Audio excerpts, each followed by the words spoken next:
तो आज की हमारी कक्षा में राजस्थान के राष्ट्रीय उद्यानों के बारे में विशेष तौर से चर्चा करेंगे। दोस्तों कि भारतीय संस्कृति के अंदर हमारे जो पूर्वज है उन्होंने वन व वन्य जीवों को अपने संस्कारों से जोड़कर, किसी न किसी क्षेत्र से जोड़कर आगे बढ़ाया है। जैसा कि हम अनेक पर्वों के ऊपर हम वृक्षों की पूजा करते हैं, पक्षियों की पूजा करते हैं, वन्य जीवों की पूजा करते हैं, और भगवान के जो वाहक है, भगवान के जो सवारी है, वो भी कई प्रकार के वन्य जीव आते हैं। तो प्राचीन समय से ही हिंदू समाज के अंदर, भारतीय संस्कृति के अंदर इनका बहुत विशेष योगदान रहा है। तो हम देखेंगे राष्ट्रीय उद्यानों के बारे में। तो दोस्तों, राजस्थान में अगर राष्ट्रीय उद्यानों की बात करें तो राजस्थान में राष्ट्रीय उद्यान 3 है। अगर अभ्यारण्यों की बात करें तो 26 अभ्यारण्य हैं, 33 आखेट निषेध क्षेत्र हैं और 13 कंजर्वेशन पार्क है, 5 जंतुआलय है। दोस्तों, अगर बात करें प्राचीन समय की तो मौर्य वंश के अंदर चंद्रगुप्त मौर्य के समय वन्य जीवों को बचाने के लिए कई प्रकार के नियम कानून कायदे बनाए गए थे। अगर आज की बात करें, भारतीय संविधान की बात करें तो भारतीय संविधान के भाग 4 में 48 के अंदर व अनुच्छेद 51 के में वन्य जीवों के संरक्षण के बारे में लिखा गया है। दोस्तों, अगर बात करें राजस्थान के बारे में तो राजस्थान में टोंक पहली रियासत थी जिन्हें शिकारियों पर रोक के लिए अधिनियम बनाया सन 1901 में। अगर बात करें हम स्वतंत्रता प्राप्ति के बाद तो स्वतंत्रता प्राप्ति के बाद सन 1950 में वन्य जीव संरक्षण अधिनियम बनाया गया। दोस्तों, एक जो भारत का पहला अधिनियम है वह सन 1912 में बना था और 30 तक ये सक्रिय रहा था। तो आज हम बात करेंगे राजस्थान के वन्य जीव अभ्यारण्यों के बारे में। दोस्तों, राजस्थान के जो वन्य जीव अभ्यारण्य व राष्ट्रीय उद्यान है, राष्ट्रीय उद्यानों की अगर क्षेत्रफल की बात करें तो वह 510.33 वर्ग किलोमीटर में फैले हुए हैं। अगर हम देखें कि भारत का सबसे बड़ा वन्य जीव अभ्यारण्य, सबसे बड़ा राष्ट्रीय पार्क कौन सा है तो वो है हेमिंग हाई। तो आपको ध्यान में रखना है, हेमिंग हाई जो राष्ट्रीय उद्यान है वह 3550 वर्ग किलोमीटर में फैला हुआ है। तो सबसे छोटा जो वन्य जीव अभ्यारण्य या राष्ट्रीय उद्यान है, सबसे छोटा राष्ट्रीय उद्यान है वह अंडमान निकोबार द्वीप में साउथ बेटन स्थित है और वह 0.003 वर्ग किलोमीटर में फैला हुआ है। सबसे अगर पुराना पूछे आपको तो जिम कारपेट सन 1935 में इसका निर्माण हुआ था। तो दोस्तों, राजस्थान के वन्य जीव अभ्यारण्यों में सबसे पहले हम अध्ययन करेंगे रणथंभौर वन्य जीव अभ्यारण्य के बारे में। किस प्रकार से रणथंभौर वन्य जीव अभ्यारण्य है तो रणथंभौर वन्य जीव अभ्यारण्य सवाई माधोपुर में स्थित है। यहाँ पे मैं लिख देता हूँ रणथंभौर वन्य जीव अभ्यारण्य। और दोस्तों, इसकी अगर लोकेशन पूछे तो यह है सवाई माधोपुर में। यह कहाँ पर स्थित है? सवाई माधोपुर में स्थित है। तो यह राज्य का प्रथम राष्ट्रीय उद्यान है। यह राज्य का प्रथम राष्ट्रीय उद्यान है। यह राष्ट्रीय उद्यान से पहले जयपुर रियासत का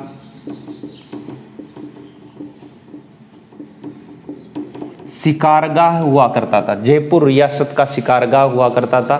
यह देश का, राज्य का प्रथम राष्ट्रीय उद्यान है। दोस्तों, यह अरावली व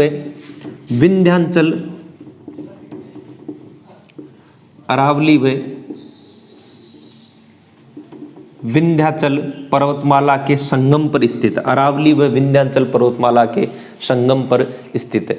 इस वन्य जीव अभ्यारण्य में राज्य की प्रथम टाइगर प्रोजेक्ट योजना अप्रैल सन 1974 को शुरू की गई। दोस्तों, आपको ध्यान में रखना है, भारत में अगर देखें तो यह सन 1973 में शुरू की गई थी। और टाइगर प्रोजेक्ट योजना का जनक किसे कहते हैं तो जनक है दोस्तों कैलाश सांकला। कैलाश सांकला, और कैलाश सांकला जोधपुर निवासी है। इन्हें टाइगर प्रोजेक्ट योजना के जनक के रूप में जाना जाता है। दोस्तों, यह जो वन्य जीव अभ्यारण्य है इसे भारतीय बाघों का घर, भारतीय बाघों का घर कहा जाता है। इन्हें भारतीय बाघों का घर कहा जाता है। तो देखेंगे अगले बिंदु के बारे में, जो हमारा रणथंभौर राष्ट्रीय उद्यान है। इस रणथंभौर राष्ट्रीय उद्यान को बाघ परियोजना, राज्य की सबसे पहली बाघ परियोजना थी। इसे 1 नवंबर सन 1980 को, इसको 1 नवंबर सन 1980 को राष्ट्रीय उद्यान घोषित किया गया। राष्ट्रीय उद्यान घोषित किया गया। कई बार एग्जाम में पूछते हैं रणथंभौर वन्य जीव अभयारण्य को राष्ट्रीय उद्यान कब घोषित किया गया, तो वो दोस्तों आपको ध्यान में रखना है 1 नवंबर सन 1980 को इसे राष्ट्रीय उद्यान घोषित किया गया। दोस्तों इसके बारे में अगर बात करें तो इस राष्ट्रीय उद्यान में विश्व बैंक की सहायता से एक इंडियन इको डेवलपमेंट परियोजना चलाई गई। तो आपको पूछ सकते हैं इंडियन इको डेवलपमेंट परियोजना कहाँ चलाई गई? इंडियन इको डेवलपमेंट परियोजना कहाँ चलाई गई? तो वो इसी राष्ट्रीय उद्यान में चलाई गई, विश्व बैंक की सहायता से चलाई। राष्ट्रीय उद्यान में जो टाइगर प्रोजेक्ट योजना संचालित है, यह देश की सबसे छोटी टाइगर प्रोजेक्ट योजना है। यह देश की सबसे छोटी टाइगर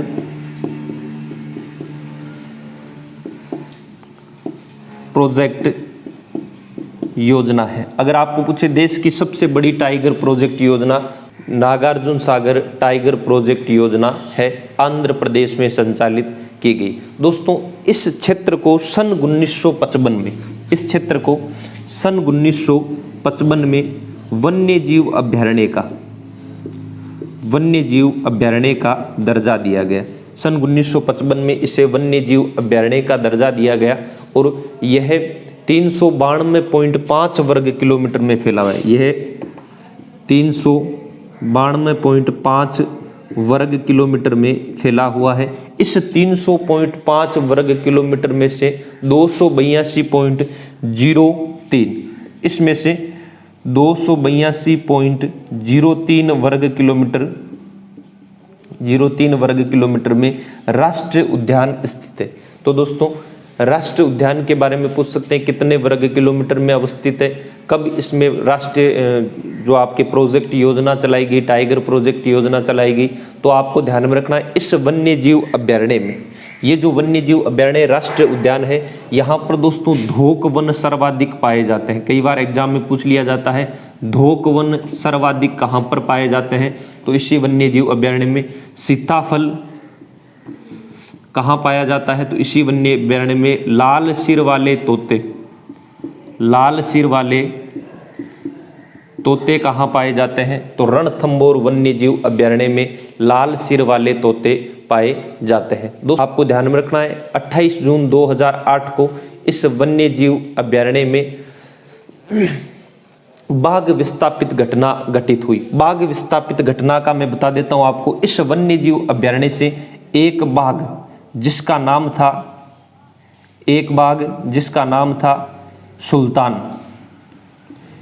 सुल्तान और एक बाघिन थी जिसका नाम था बबली।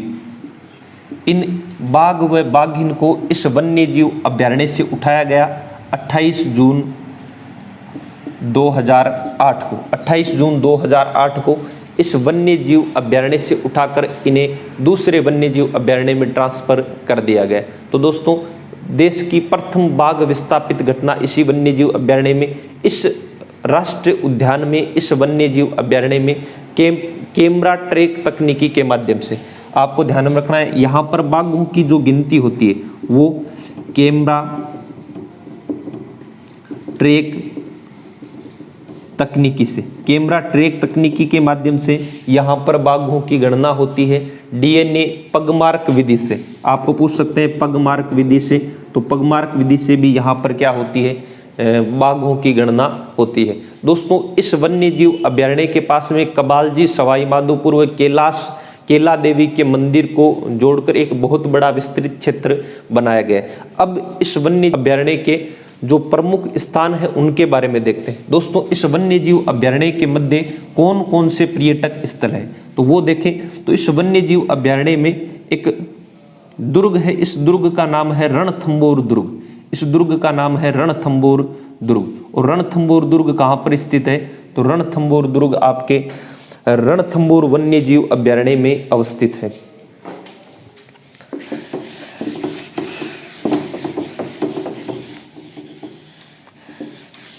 रणथंभौर दुर्ग, तो रणथंभौर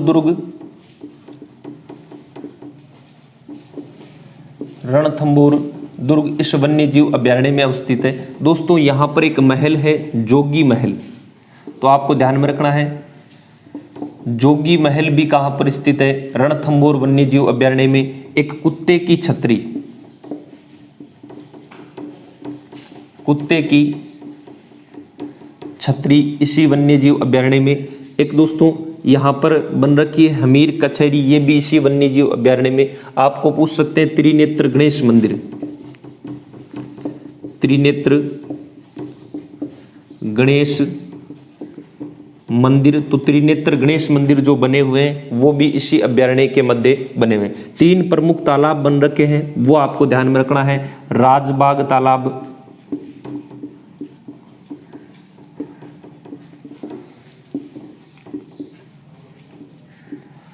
पद्म तालाब और मलिक तालाब।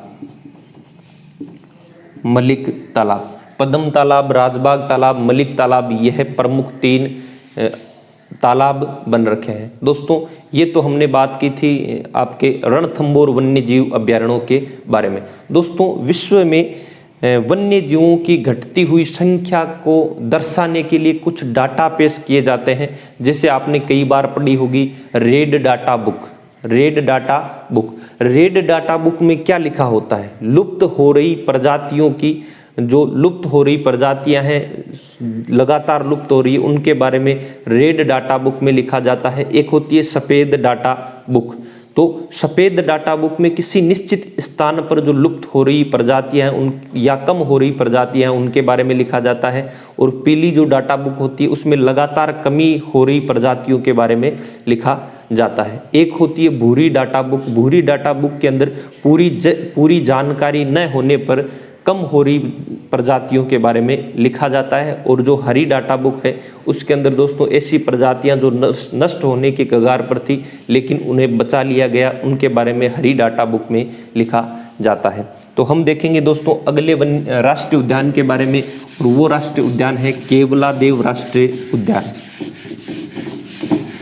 यह देश का रणथंभौर राज्य का प्रथम व राज्य का सबसे बड़ा राष्ट्रीय उद्यान है। ये भी आपको ध्यान में रखना है, ये राज्य का प्रथम व सबसे बड़ा राष्ट्रीय उद्यान है। दोस्तों, ये पढ़ेंगे हम केवलादेव, केवलादेव। और ये केवलादेव जो राष्ट्रीय उद्यान है यह दोस्तों भरतपुर में स्थित है। केवलादेव राष्ट्रीय उद्यान भरतपुर में स्थित है। इसे एशिया महाद्वीप की पक्षियों का संवर्ग या प्रजनन स्थली कहा जाता है। पक्षियों की प्रजनन स्थली, इस राष्ट्रीय उद्यान को पक्षियों की प्रजनन स्थली व संवर्ग कहा जाता है। आपको पूछ सकते हैं इसे क्या कहा जाता है, इसे एशिया महाद्वीप की प्रजनन स्थली व पक्षियों के संवर्ग के नाम से भी जाना जाता है। इसे सन 1956 में वन्य जीव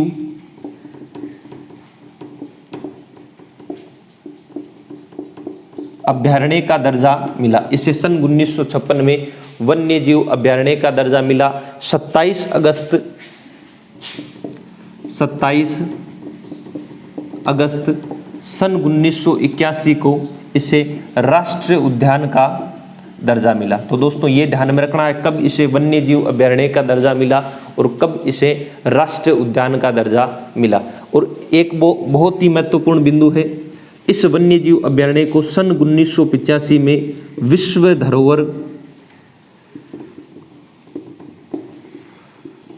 धरोहर सूची में शामिल किया गया। इस वन्य जीव अभयारण्य को सन 1985 में विश्व धरोहर सूची में शामिल किया गया।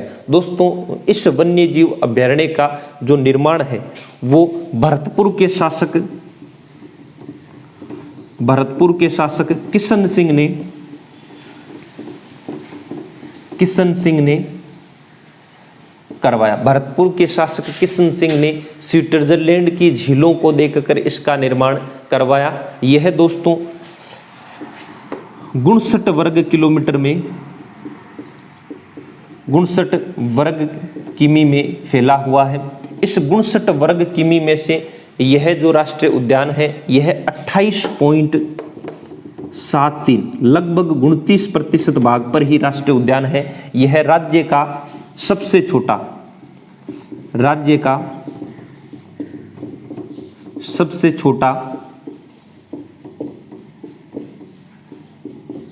राष्ट्रीय उद्यान है। यह राज्य का सबसे छोटा राष्ट्रीय उद्यान है। दोस्तों, इस राष्ट्रीय उद्यान में एक वन प्रयोगशाला स्थापित की गई। तो आपको ध्यान में रखना है कहाँ पर वन प्रयोगशाला, तो यहाँ पर एक वन या वन्य जीव प्रयोगशाला स्थापित की गई। एक वन्य जीव या वन प्रयोगशाला स्थापित की गई। इस राष्ट्रीय उद्यान के समीप से NH11 गुजरता है। इस राष्ट्रीय उद्यान के समीप से NH11 गुजरता है। दोस्तों, अगर इस वन्य जीव अभयारण्य के बारे में देखें तो इस वन्य जीव अभयारण्य में जो जल पहुंचाया जाता है यह बाणगंगा नदी के ऊपर एक बांध बना हुआ है, अजान बांध। बाणगंगा नदी पर एक बांध है, अजान बांध। इस बांध से इस वन्य जीव अभयारण्य में जल की आपूर्ति होती है। इस वन्य जीव अभयारण्य में एक मंदिर भी बना हुआ है और इसी मंदिर के नाम पर इस वन्य जीव अभयारण्य का नाम पड़ा, तो वो है केला देवी मंदिर। ये दोस्तों कौन सा मंदिर, तो ये है केला देवी मंदिर। केला देवी मंदिर भी इसी वन्य जीव अभयारण्य में अवस्थित है। दोस्तों, इसके बाद में अगर देखें कि इस वन्य जीव अभयारण्य में कौन कौन से जो पक्षी आते हैं, कहाँ कहाँ से आते हैं, तो मैं आपको बता दूं, यहाँ पर प्रमुख रूप से साइबेरियन क्रेन पक्षी आते हैं।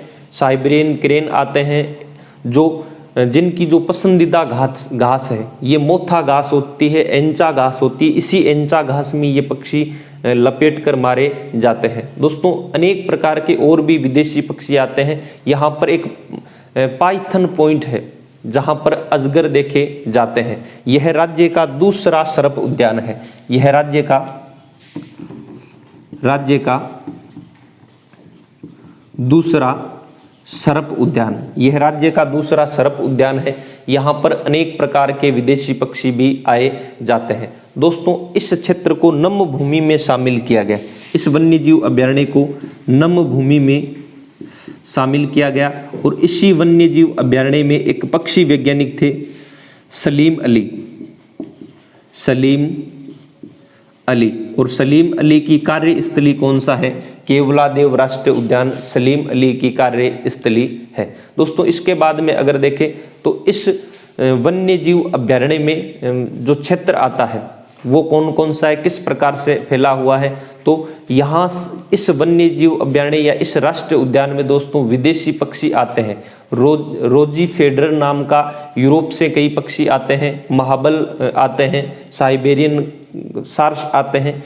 तो आपको ध्यान में रखना, केवलादेव राष्ट्रीय उद्यान पक्षियों का स्वर्ग व प्रजनन स्थली के नाम से जाना जाता है। दोस्तों, ये तो हमारा हुआ दूसरा राष्ट्रीय उद्यान जिसका नाम था केवलादेव राष्ट्रीय उद्यान, भरतपुर में स्थित है। बाणगंगा नदी पर बने अजान बांध से यहाँ पर जल की आपूर्ति होती है। अगला जो तीसरा राष्ट्रीय उद्यान है राजस्थान का वो देखेंगे, तो वो दोस्तों जो तीसरा राष्ट्रीय उद्यान है वो हम पढ़ेंगे मुकुंद्रा हिल्स राष्ट्रीय उद्यान। तो उसका नाम है मुकुंद्रा हिल्स राष्ट्रीय उद्यान। तो देखते हैं मुकुंद्रा हिल्स राष्ट्रीय उद्यान के बारे में। इस प्रकार से एक वन्य जीव अभयारण्य है, इसका नाम है मुकुंद्रा हिल्स राष्ट्रीय उद्यान। यह हाड़ौती अंचल में आता है। दोस्तों, ये कहाँ पर आता है, हाड़ौती अंचल में आता है। तो देखते हैं हाड़ौती अंचल, यह जो मुकुंद्रा हिल्स है,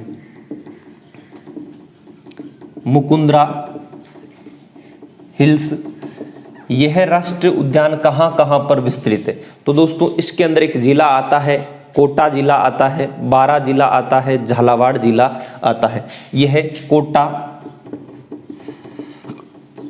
बारा, झालावाड़ में फैल रखा है। ये कोटा, बारा, झालावाड़ में फैला हुआ है मुकुंदरा हिल्स राष्ट्रीय उद्यान। प्रमुख रूप से यह कोटा जिले में आता है। दोस्तों इस राष्ट्रीय उद्यान को पहले सन 1955 में वन्य जीव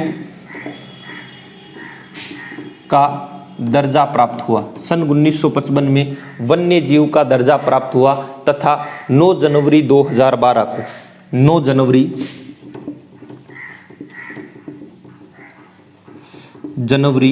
2012 को इसे राष्ट्रीय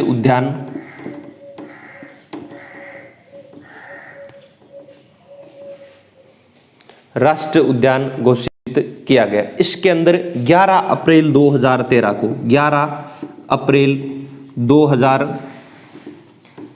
को टाइगर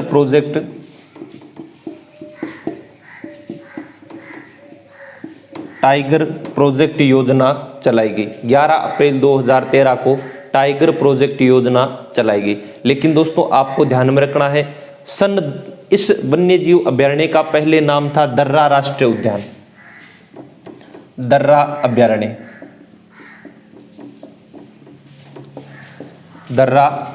और ये जो दर्रा अभयारण्य है इसे सन 2003 में राजीव गांधी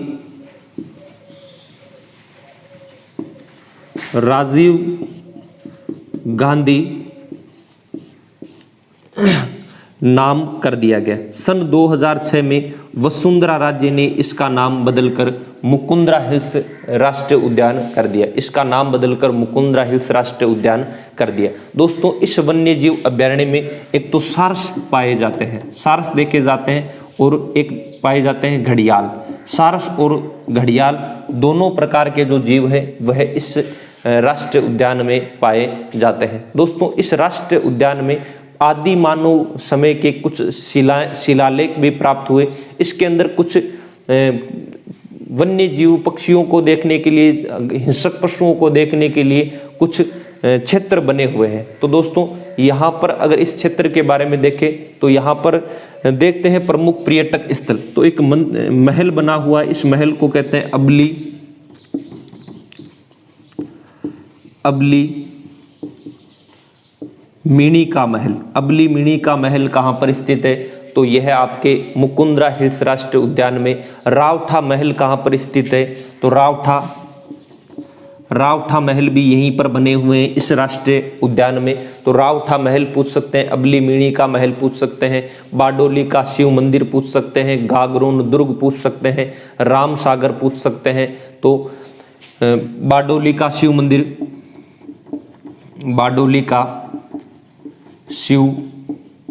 मंदिर यहीं पर स्थित है, गागरोन दुर्ग यहीं स्थित है। गागरोनी तोते जिसे हिंदुओं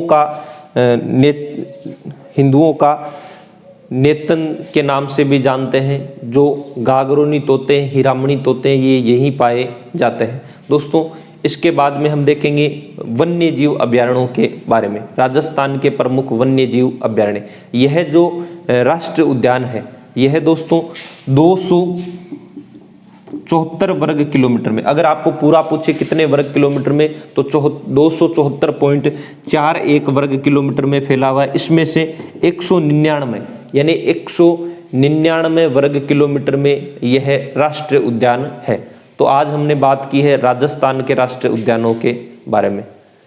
धन्यवाद।